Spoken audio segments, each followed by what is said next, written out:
হতেই পারে আমাদের এই সংসারে, আমাদের জীবনে আশেপাশে অনেক বেশি মাত্রায় নেতিবাচক শক্তি থাকবে, ঈর্ষা থাকবে, বিদ্বেষ, ঘৃণা বা ভয় থাকবে।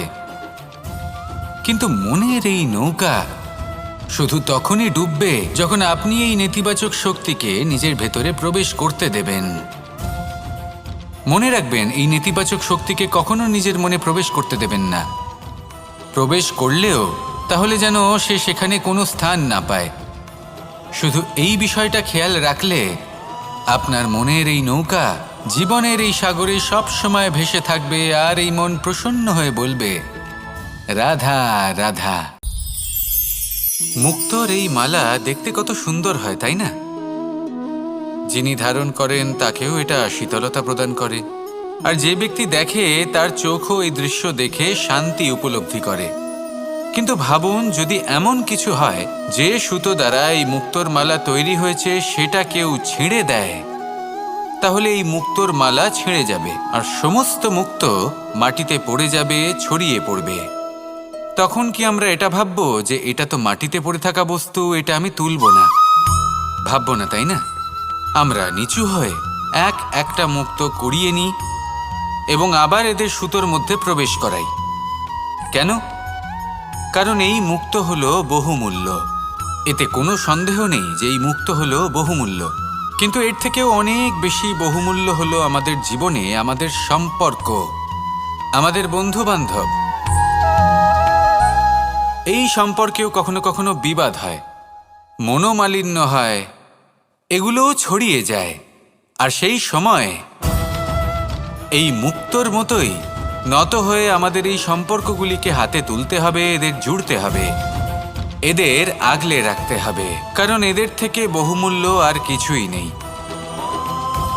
আর যদি এই কাজটা আপনি শিখে নিতে পারেন, তাহলে আপনার জীবনের এই সম্পর্ক, এই বন্ধুত্ব সবসময় আপনাকে বল প্রদান করবে, আনন্দ প্রদান করবে, আর এই মন সুপ্রসন্ন হয়ে বলবে, রাধা রাধা। আপনারা সবাই একটা গাছের পাতাকে দেখুন। যতক্ষণ পর্যন্ত গাছের সাথে, মানে গাছের ডালের সাথে জুড়ে থাকে, সে সবুজ থাকে, বাতাসের সাথে সে নড়তে থাকে। যতক্ষণ পর্যন্ত ও সূর্য থেকে পাওয়া রশ্মির শক্তি গাছে পৌঁছে দেয়, ততক্ষণ ও ডালের সাথে যুক্ত থাকে। কিন্তু যখন সেই পাতা শুকিয়ে যায়, তখন তার কোনো গুরুত্ব থাকে না। সেই পাতা গাছের ডালে এবং বৃক্ষের কাছে বোঝা হয়ে থেকে যায়। এবং এমন এক সময় আসে যখন সেই ডালটি শুকনো সেই পাতাকে পরিত্যাগ করে। এটাই আমরা এই প্রকৃতিতে দেখি এবং এটাই হলো সত্য। আর এটাই আমাদের জীবনে খুব বড় একটা শিক্ষা।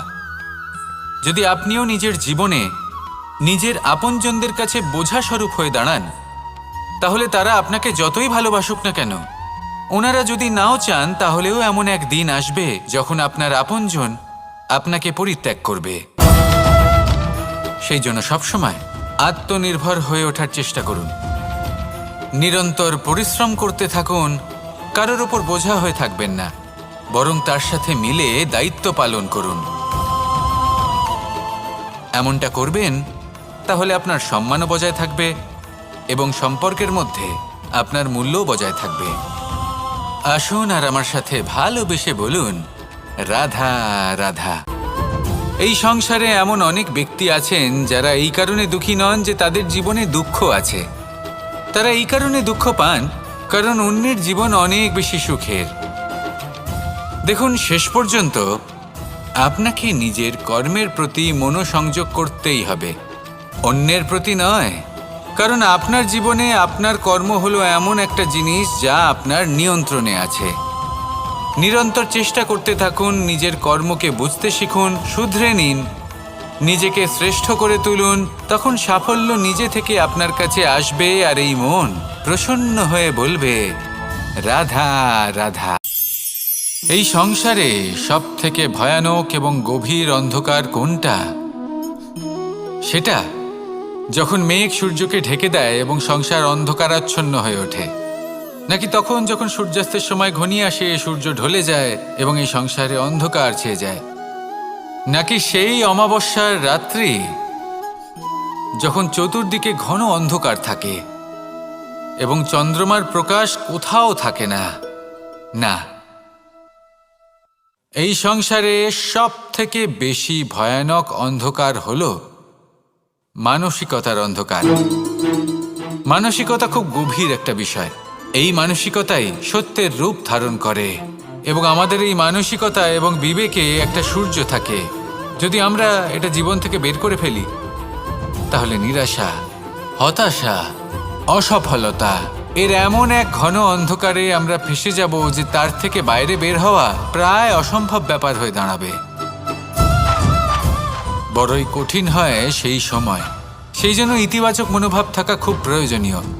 এটা ভাববেন না যে এটা আমার সাথে কেন হলো, এই সমস্যা কেন এলো, ওই ব্যক্তি আমার সাথে এটা কেন করলেন। এটা ভাবুন যে আমি জীবনে যে পরিস্থিতিতে দাঁড়িয়ে আছি তার থেকে আমি ঠিক কিভাবে বাইরে বেরোতে পারবো। যতই ঘন অন্ধকার থাকুক না কেন, খুব ছোট একটা প্রদীপের প্রকাশ আমাদের পথপ্রদর্শক হয়ে দাঁড়াতে পারে। আর আমাদের জীবনে এই ছোট্ট একটা প্রকাশ হলো আশা। এই আশার একটি কিরণ আমাদের অত্যন্ত গাঢ় অন্ধকারেও পথ দেখাতে পারে। তাই এই আশাকে সবসময় মনে প্রজ্বলিত করে রাখুন। গাঢ় থেকে গাঢ় অন্ধকারের সাথে, কঠিন থেকে কঠিনতর সমস্যার সাথে লড়াই করুন, সামনে এগিয়ে চলুন আর আমার সাথে ভালোবেসে বলুন, রাধা রাধা। এই সংসারে সব থেকে বড় ব্যক্তি কে? আপনি বলবেন, এ কেমন ধরনের প্রশ্ন? কিন্তু এটা হলো সব থেকে উচিত প্রশ্ন। কেউ এর উত্তর দেবে যে সেই মহাপ্রতাপী রাজা, তিনি হলেন সব থেকে বড় ব্যক্তি। সেই বড় রাজনীতিবিদ, তিনিই সব থেকে বড় ব্যক্তি।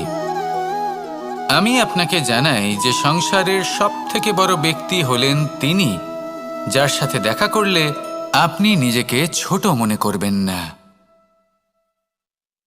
কোনো ব্যক্তি যিনি সব থেকে বেশি শক্তিশালী, আপনি যদি তার সামনে যান তাহলে উনি আপনার অন্তরের শক্তিকে বাইরে বের করে আনবে। আপনার অন্তরের লুকিয়ে থাকা শক্তিকে জাগ্রত করতে প্রেরণা প্রদান করবে। তিনি হলেন বড় ব্যক্তি, তিনি হলেন মহান ব্যক্তি। তিনি নন যিনি নিজের বল এবং ঐশ্বর্য দ্বারা আপনাকে তার সামনে ছোট প্রমাণ করবেন। এবং সেই জন্য মহাদেব আমার আরাধ্য হলেন আমার খুব প্রিয়। কারণ রাজা হোক বা ফকির, কেউ যদি ওনার সামনে যান তাহলে সে নিজেকে ছোট মনে করেন না। আপনিও যদি জীবনে অনেক বড় হতে চান তাহলে কাউকে কখনো নিজেকে ছোট মনে করতে দেবেন না।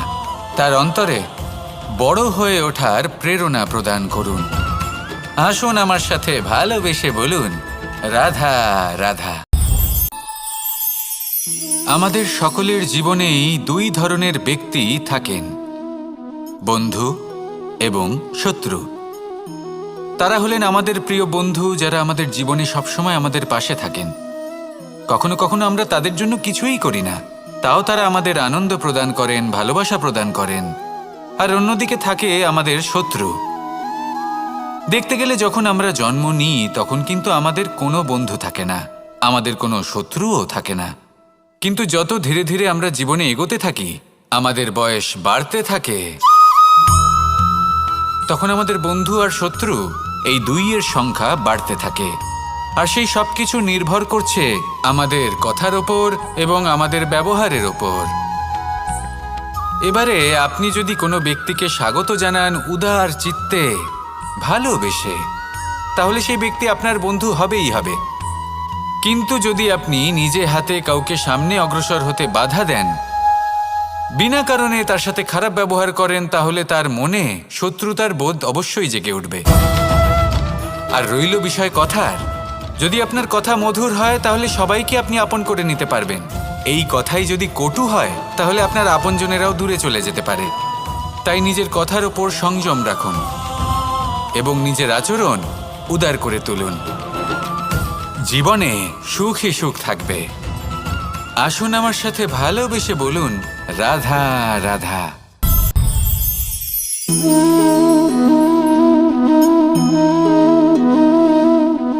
জল এই সংসারের সমস্ত প্রধান তত্ত্বের মধ্যে একটি। এই জল যে কোনো জ্বালা দূর করে, আগুনকে নিভিয়ে দেওয়ার ক্ষমতা রাখে। অবিরল অবিচলভাবে প্রবাহিত হতে পারে, একে কেউ বাধা দিতে পারে না। এর পথে বাধা সৃষ্টি করলে নিজের পথ নিজেই খুঁজে নেবে বা সে নিজেই নিজের পথ বানিয়ে নেবে, কিন্তু কখনো থামবে না। এই জল হলো মহান, আর এর একটা মহান গুণ আছে, এর নিজস্ব কোনো রং নেই। কিন্তু যখন মেঘ থেকে বৃষ্টিরূপে পৃথিবীতে ঝরে পড়ে, তখন সমস্ত সংসারকে রঙিন করে তোলে।